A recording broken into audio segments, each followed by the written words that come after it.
जय श्री कृष्णा। स्वागत है आपका साथी त्रिशला के साथ। कैसे हैं आप लोग? शिवरात्रि आने को है और शिवरात्रि पर तो हम बहुत ही सिद्ध प्रयोग उपाय टोटके करेंगे ही करेंगे, लेकिन शिवरात्रि से कुछ दिन पहले ऐसा क्या कर लें जिससे शिवरात्रि तक हमारी वो चीज ऐसे सिद्ध हो जाए कि हमारी हर मनोकामना पूर्ण हो जाए।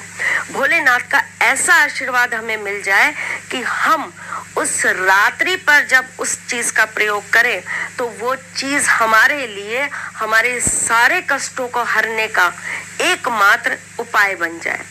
शिवरात्रि, शिव की रात्रि, ऐसी रात्रि जिसकी रात में स्वयं भोलेनाथ और माँ पार्वती जी का आशीर्वाद असीम रूप से अपने भक्तों के ऊपर बन जाता है।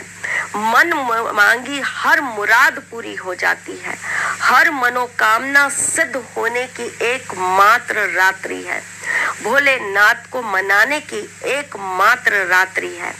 शिवरात्रि पर मन चाहा वर, अपने प्रेम को पाने के लिए, अपने पति पत्नी के रिश्तों में प्रेम को बढ़ाने के लिए, घर में सुख समृद्धि शांति के लिए, निरोगी काया के लिए, हमारे बच्चों की सद्बुद्धि के लिए, लंबी आयु के लिए, बड़े बुजुर्गों को निरोगी काया देने के लिए, उनका आशीर्वाद सदा सर्वदा बना रहने के लिए, भोलेनाथ से हमारे घर के ऊपर आए हर विघ्न बाधा को दूर करने के लिए हम नाना प्रकार के प्रयोग और उपाय तो करेंगे ही, परंतु क्या ऐसा कर लें जिससे उस रात्रि में हमारी हर एक बात पूरी हो जाए। बने रहना, जरूर बताऊंगी वो रामबाण आज का उपाय, लेकिन उससे पहले कुछ अच्छी बातें जो मैं आपको बताने आई हूँ। मैं आपकी एस्ट्रोलॉजर हूँ, वास्तुशास्त्री हूँ, चेहरा भी पढ़ती हूँ, आवाज भी पढ़ती हूँ और हाथों की लकीरें भी पढ़ लेती हूँ। शिवरात्रि पर हो सकता है कि बहुत ज्यादा मंदिरों के अंदर पूजन ना हो पाए, तो बिल्कुल परेशान मत होइएगा। घर के अंदर थोड़ी सी चिकनी मिट्टी का लाकर छोटा सा शिवलिंग बनाकर घर में ही पूजन कर लीजिएगा, नहीं तो बर्फ के शिवलिंग बना लीजिएगा और उनका पूजन कर लीजिएगा। आपके घर में अगर पारे के शिवलिंग हो तो उनका पूजन कर लीजिएगा। आपके घर में नर्मदेश्वर हो उनका पूजन कर लीजिएगा। आपके घर के अंदर अगर स्फटिक का शिवलिंग हो तो आप उनका पूजन कर लीजिएगा।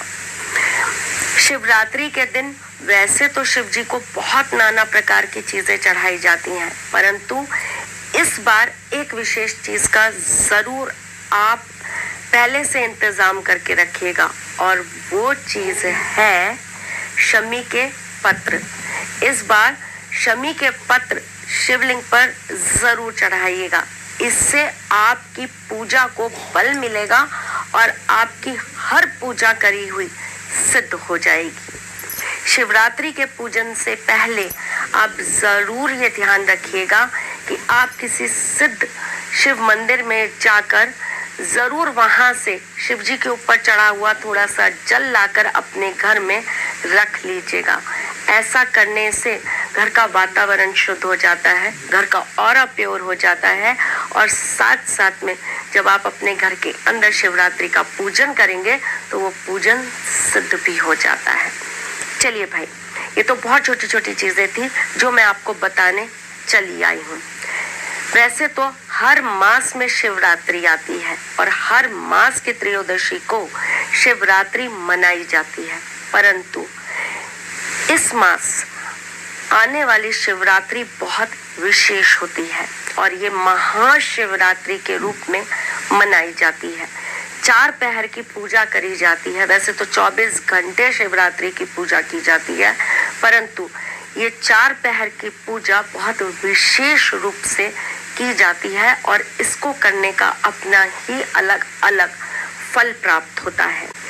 शिवरात्रि तक क्या ऐसी चीजें कर ले?